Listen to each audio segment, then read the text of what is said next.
High guys, welcome back to my channel Amrita লাইফস্টাইলে তোমাদের সকলকে স্বাগত। নতুন একটি ব্লগে তোমাদেরকে জানা অনেক অনেক ভালোবাসা।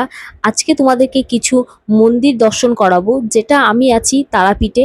তোমাদের আগের একটি ভিডিওতে দেখিয়েছিলাম এবং আজকে কিছু ইন্টারেস্টিং ভিডিও তোমাদের সঙ্গে শেয়ার করছি। তোমরা যখনই তারা মায়ের এখানে তারাপীঠে পুজো দেওয়ার জন্য আসবে আর হাতে যদি তোমাদের দুদিনের সময় থাকে, তাহলে অবশ্যই কাছাকাছি কিছু মন্দির তোমরা দর্শন করতে পারো।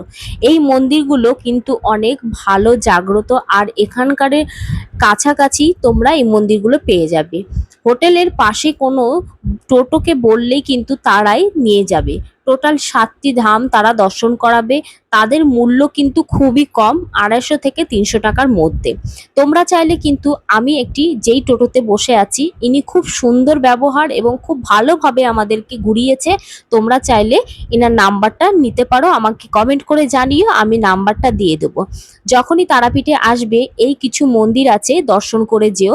যেটি হচ্ছে ইস্কন মন্দির আছে, গৌরী মঠ আছে, নিতাইয়ের বাড়ি থেকে সমস্তটাই সুন্দরভাবে এরা ঘুরিয়ে দেবে তোমাদের। আর সত্যি কথা বলতে আমার তো খুব ভালো লাগছে। আর প্রাকৃতিক দৃশ্য তোমাদেরকে একবার সেই ঝলকটাও দেখিয়ে দিই। এত সুন্দর, দুদিন যদি সময় থাকে এই কাছাকাছি মন্দিরগুলো একদম দর্শন করো। পাশে এত সুন্দর পরিবেশ, একদম খোলা মাঠের মাঝখান দিয়ে রাস্তা, যেখানে কিন্তু পাশে টোটোতে বসে যখনই রাস্তা দিয়ে যাবে, পাশে আশেপাশে খেয়াল করবে প্রচুর পদ্ম ফুলের গাছ কিন্তু এখানে চাষ হয়। কারণ মায়ের এখানে পুজো দেওয়ার জন্য পদ্ম ফুলটা অনেকটাই লাগে, তার জন্যই বোধহয় পদ্ম ফুল এত পরিমাণে চাষ হয়। আর দেখতে না অপূর্ব লাগছিল যখন রাস্তা দিয়ে যাচ্ছিলাম, খোলা আকাশ আর সুন্দর প্রাকৃতিক দৃশ্য, যেটা না উপভোগ করতে খুবই ভালো লাগবে। আমরা প্রায় হোটেল থেকে বেরিয়েছিলাম 3:10-15 নাগাদ বেরিয়েছি। আর যেতে যেতে কিন্তু আমরা পুরো ঘুরে এসেছি, সেটাও তোমাদের দেখাবো কোন টাইমের মধ্যে চলে এসেছি। তো তোমাদের টাইমটা কিন্তু খুব ভালোভাবে ম্যানেজ হয়ে যাবে। আর পদ্ম ফুলগুলো দেখেছো কি অপূর্ব না দেখতে? এইভাবেই আমরা দেখতে দেখতে উপভোগ করতে গেছি। তো যাই হোক, তোমরা কিন্তু অবশ্যই এসো। তার পাশাপাশি আর একটা জিনিস তোমাদের সঙ্গে শেয়ার করি। এখানে দেখতে পাচ্ছ মাটির দোতলা বাড়িগুলো, কি অপূর্ব দেখতে, এত সুন্দর মাটির দোতলা বাড়িগুলো। এখানে কিন্তু প্রায় রাস্তায় দেখছি এরকম মাটির দোতলা বাড়িগুলো, খুব সুন্দর শীতলময়। আর এগুলো কিন্তু খুব ভালোও লাগছিল দেখতে। তো এইভাবেই আমরা কিন্তু মন্দিরে প্রথম মন্দির দর্শন করাতে চলে এলো, যেটা হচ্ছে জগন্নাথের মন্দির। এটা কিন্তু খুব জাগ্রত মন্দির। আর সত্যি কথা বলতে জগন্নাথের এই মন্দিরটা দর্শন করলে মন তোমাদের ভালো হয়ে যাবে। জগন্নাথের মন্দির দর্শন করার জন্য আমরা চলে গেলাম, এই যে মেন গেট দেখতে পাচ্ছ, এখান থেকেই একদম কাছে এই যে মন্দিরের শুরু। তবে এখানে কিন্তু ফোনটা অ্যালাউ করবে না, তাই তোমরা কিন্তু ফোনটা অফ করে তোমাদের মন্দিরে ঢুকতে হবে। দেখো এখানে কিন্তু সামনেটা যতটা পেরেছি তোমাদেরকে দেখানোর চেষ্টা করেছি। তারপর কিন্তু এই গলির থেকে বেরিয়ে কিন্তু আরেকটি রাধাকৃষ্ণর মন্দির আছে, এই মন্দিরটাও খুব সুন্দর। আর এখানেও সেম জিনিস, যেখানে মোবাইলটা অ্যালাউ করছে না, এরা কোনো রকম ফটো বা তুলতে দিচ্ছে না। এই দুটো মন্দির দর্শন করার পর চলে এলাম ইস্কন মন্দির, যেটা আমার সত্যি কথা বলতে খুব ভালো লেগেছে। বিশেষ করে রাধা কৃষ্ণর মূর্তিটা অপূর্ব, না এলে পারে একদম বোঝা যাবে না। এখানেও সেম জিনিস, এখানে ফোনটা অ্যালাউ করছে না। যতটা পেরেছি বাইরের থেকে তোমাদেরকে দেখানোর চেষ্টা করেছি।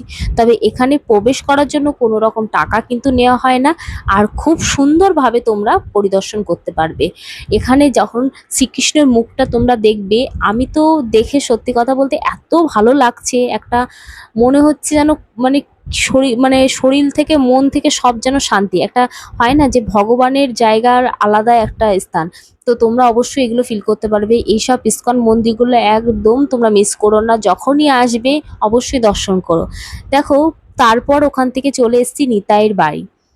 নিতাইয়ের বাড়ির এই মেন গেটটা, এখান থেকে ঢুকতে হবে।